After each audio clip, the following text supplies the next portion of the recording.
Bismillahirrahmanirrahim. Assalamualaikum warahmatullahi wabarakatuh. Perkenalkan, nama saya Arizka Fadla Fitria dari kelas PAI Non-Reg semester 2 kelas B1.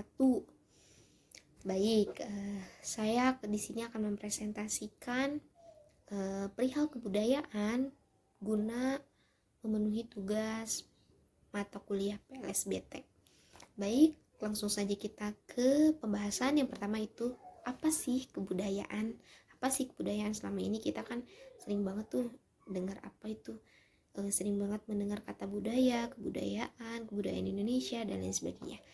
Nah, kata budaya ini sendiri secara etimologi, kata budaya berasal dari bahasa Inggris yaitu culture. Sedangkan berasal dari bahasa Latin yaitu coler, yang berarti mengolah atau mengerjakan. Sedangkan menurut bahasa Indonesia yaitu kebudayaan. Dapat disimpulkan bahwa kebudayaan merupakan perilaku yang dimiliki oleh manusia sebagai ciri khas makhluk sosial yang dapat dijadikan sebagai acuan dalam bertingkah laku. Seperti itu. Selanjutnya ada ciri-ciri kebudayaan. Ciri-ciri kebudayaan ini banyak, lebih dari 10, tapi saya ringkas menjadi 5 saja. Yang pertama, ciri-ciri kebudayaan ialah budaya yang hadir di masyarakat, dipelajari oleh generasi ke generasi. Misalnya dari generasi nenek saya, diturunkan ke generasi ibu saya, dan diturunkan ke generasi saya sekarang. Seperti itu. Yang kedua, budaya dapat disampaikan oleh setiap individu ke individu, kelompok ke kelompok, dan juga generasi ke generasi. Jadi jangka waktunya itu panjang, seperti itu. Yang ketiga, budaya memiliki sifat yang dinamis. Artinya, budaya dapat berubah sepanjang waktu sesuai dengan perkembangan zaman. Seperti itu. Yang keempat, budaya merupakan produk yang diciptakan oleh manusia atau sekelompok manusia. Biasanya diciptakan oleh yang awalnya individu membuat kelompok sampai akhirnya memiliki kelompok-kelompoknya masing-masing. Yang kelima, memiliki ciri khas dari setiap daerah, baik itu bahasa, pakaian, makanan, kebiasaan, dan lain sebagainya. Selanjutnya ada fungsi kebudayaan. Fungsi kebudayaan saya pun ringkas menjadi 5. Yang pertama, kebudayaan dapat meningkatkan rasa nasionalisme. Di Indonesia sendiri, budaya atau kebudayaan itu banyak dan luas. Tetapi dengan cara itu tidak melunturkan rasa nasionalisme pada pada rakyat Indonesia, walaupun memang berbeda-beda, ada dari suku Jawa, suku Batak, suku Sunda, dan lain-lain, seperti itu. Yang kedua, kebudayaan dapat menimbulkan rasa toleransi serta rasa empati dari masyarakat.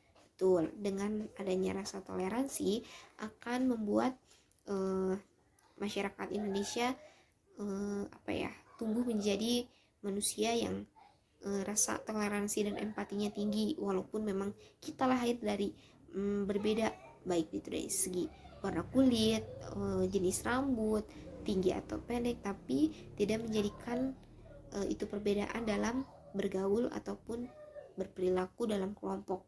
Seperti itu. Yang ketiga, kebudayaan sebagai identitas pada anggota keluarga.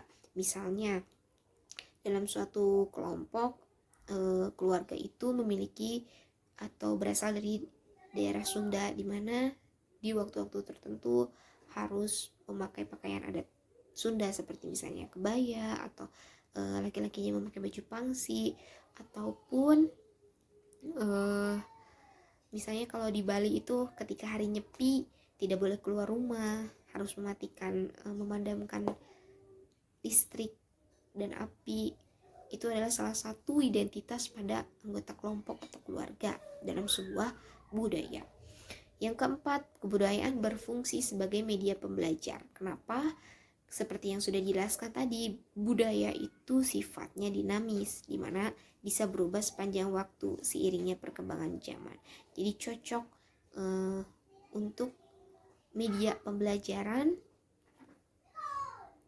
dari generasi sebelumnya ke generasi selanjutnya.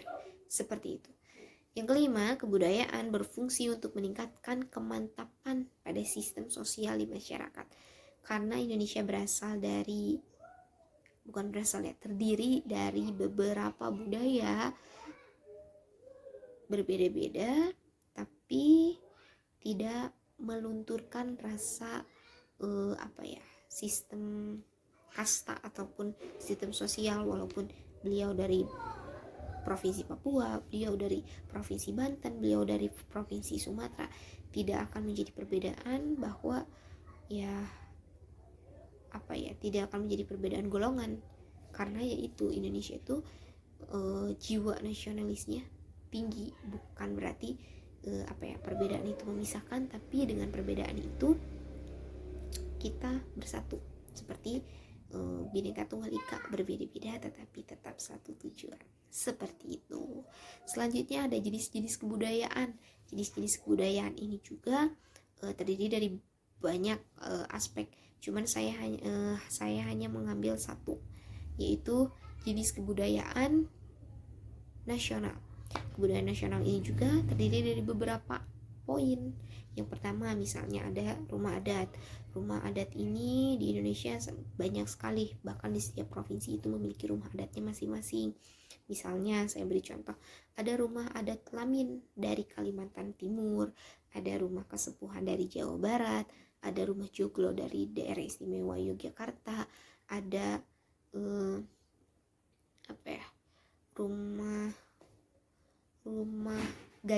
rumah gadang dari Sumatera Barat, dan masih banyak lagi. Selanjutnya ada upacara adat. Upacara adat ini juga beragam, ada yang dari Papua, ada dari Nusa Tenggara Barat, ada yang dari Jawa Tengah, dan lain sebagainya. Adapun contohnya, misalnya ada upacara adat Ngaben dari Bali, ada upacara adat Rambu Solo dari Tanah Toraja, ada juga upacara adat Pedak Sinten dari Jawa Tengah. Selanjutnya ada tarian adat. Tarian adat ini juga beragam. Misalnya ada tari piring dari Sumatera Barat, ada tari jaipong dari Jawa Barat, ada tari samen dari Nanggroe Aco Darussalam, ada tari kecak dari Bali, dan masih banyak contoh yang lainnya. Selanjutnya ada lagu daerah. Lagu daerah juga banyak. Misalnya lagu daerah ini biasanya diputar atau digunakan ketika ada acara-acara besar seperti ulang tahun kota, ulang tahun provinsi, biasanya itu sering digunakan. Misalnya lagu daerah dari Jawa Barat ada Bubui Bulan, Manuk Dadali, Piledeyan, Es Lilin. Terus kalau dari Jawa Tengah ada Gunul-Gunul Pacul. Kalau dari Aceh ada Bunggung Jempa. Terus kalau misalnya dari Pulau Kalimantan ada anak kambing saya, ada par-par pisang, dan masih banyak lagi. Baik, selanjutnya ada alat tradisional. Alat musik tradisional juga ini beragam. Ada yang dari Papua, ada dari Jawa Barat, ada dari Jawa Tengah. Misalnya alat musik tradisional dari Jawa Barat ada kecapi, ada suling. Selanjutnya ada dari Jawa Tengah ada gamelan, ada gong. Terus alat musik dari keroncong itu apa? Keroncong dari Jakarta kalau nggak salah, seperti itu. Selanjutnya ada pakaian adat. Pakaian adat juga ini beragam. Ada yang dari Indonesia, dari Jawa Barat misalnya siger terkenalnya. Terus ada kain ulos dari suku Batak ataupun di Sumatera Utara. Ada juga pakaian adat dari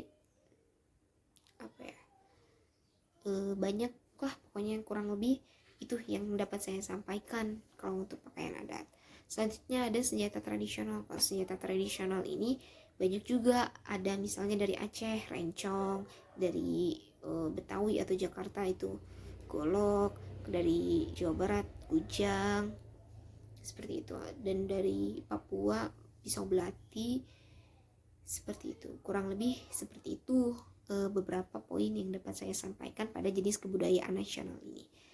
Baik, cukup sekian dari saya. Mohon maaf bila ada kesalahan kata maupun perilaku. Semoga video ini dapat dipahami dengan baik oleh Bapak dosen, dan yang pastinya menjadi ilmu pengetahuan yang baru lagi seputar kebudayaan khususnya di Indonesia. Seperti itu. Cukup sekian dari saya. Wabillahi taufiq wal hidayah. Wassalamualaikum warahmatullahi wabarakatuh.